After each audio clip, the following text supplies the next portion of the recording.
Merci, monsieur le député. La parole est à monsieur Jean-Louis Bricout pour le groupe Liberté Indépendant Outre-mer et Territoires.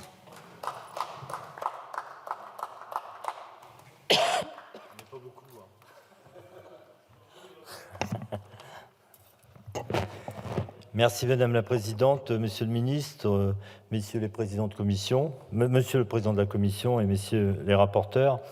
Gouverner, c'est d'abord loger son peuple. C'est avec ces mots puissants que l'abbé Pierre exhorta toute sa vie les pouvoirs publics à sortir de l'inaction, à créer les conditions du partage, à fonder une société où chacun a le droit à un habitat digne. En 2024, les enjeux climatiques, les enjeux économiques, les dégâts sociaux auxquels nous devons faire face nous obligent collectivement. Parce que le constat sur le parc de logements dégradés est largement partagé, il fallait que cette loi puisse être examinée, travaillée et améliorée. Je veux ici saluer les propositions que Michèle Lutz et Mathieu Hanotin ont formulées auprès du gouvernement. À travers eux, c'est l'implication des élus et des collectivités qui doit être soulignée. Je veux aussi saluer le travail des rapporteurs fait de volonté et de sincérité. Je veux saluer enfin la grande qualité des débats en commission. Pour autant, parce qu'il faut être juste et avoir un minimum de mémoire, nous pouvons regretter qu'il ait fallu attendre que des immeubles s'effondrent à Marseille et ailleurs pour qu'il y ait une réponse à ces drames de la misère sociale. Partout dans les territoires hexagonaux et d'outre-mer, dans les quartiers populaires, les grandes agglomérations, comme dans les centres-bourgs en ruralité d'ailleurs, des immeubles se détériorent. Les problèmes auxquels les copropriétaires sont exposés sont souvent les mêmes, des difficultés de gestion, des impayés de charges qui se cumulent, des travaux reportés. Cette concentration de dysfonctionnement a des conséquences très concrètes.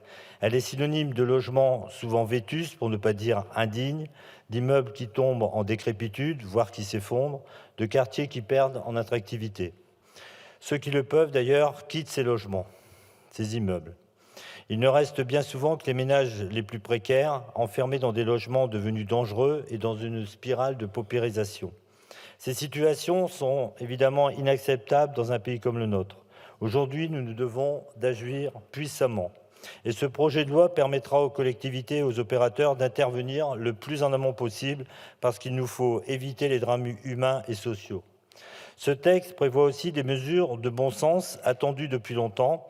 Au groupe Liot, nous sommes notamment favorables à la nouvelle procédure d'expropriation pour les immeubles dégradés dont l'état est remédiable, à la réhabilitation des copropriétés avant que la situation ne soit critique, au droit de préemption urbain renforcé demandé par les élus, à la scission des grands ensembles en plusieurs syndicats pour faciliter la tâche des opérateurs.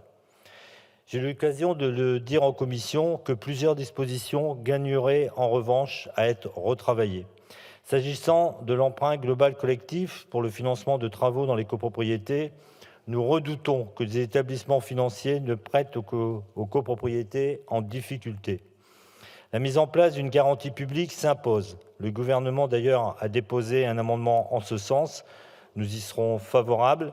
Reste désormais à préciser de combien sera abondé le fonds pour répondre aux besoins des copropriétés et à encadrer ces conditions de recours. Rien de pire serait que de devoir garantir la solvabilité des marchands de sommeil, ces profiteurs de logements indécents. Vous le savez, pour tous les autres propriétaires modestes et très modestes, le réseau bancaire traditionnel n'est pas au rendez-vous de la rénovation. Voilà pourquoi il faut renforcer l'accompagnement public. Voilà pourquoi je me ferai toujours défenseur d'une banque de la rénovation. Et on touche maintenant aux carences du projet de loi. Les marchands de sommeil peuvent en effet dormir sur leurs deux oreilles. Les mesures coercitives ne font pas légion. Le droit ne peut qu'exister en humanité, c'est-à-dire s'appuyer sur des principes de justice et d'égalité. Il en va de la promesse républicaine.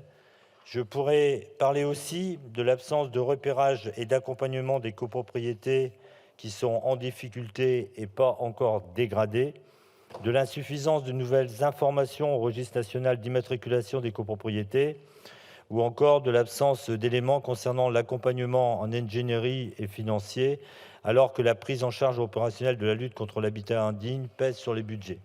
Enfin, Monsieur le Ministre, nous ne pourrons pas faire l'économie d'une loi qui traite de l'habitat dégradé en ruralité. Les biens sans maître, les biens en déshérence, les biens en abandon manifeste, c'est une réalité qu'il nous faudra traiter rapidement, je pense, à l'heure où la loi ZAN inquiète les élus de nos campagnes sur leur capacité à se développer. Je vous remercie. Merci, monsieur le député. La parole est à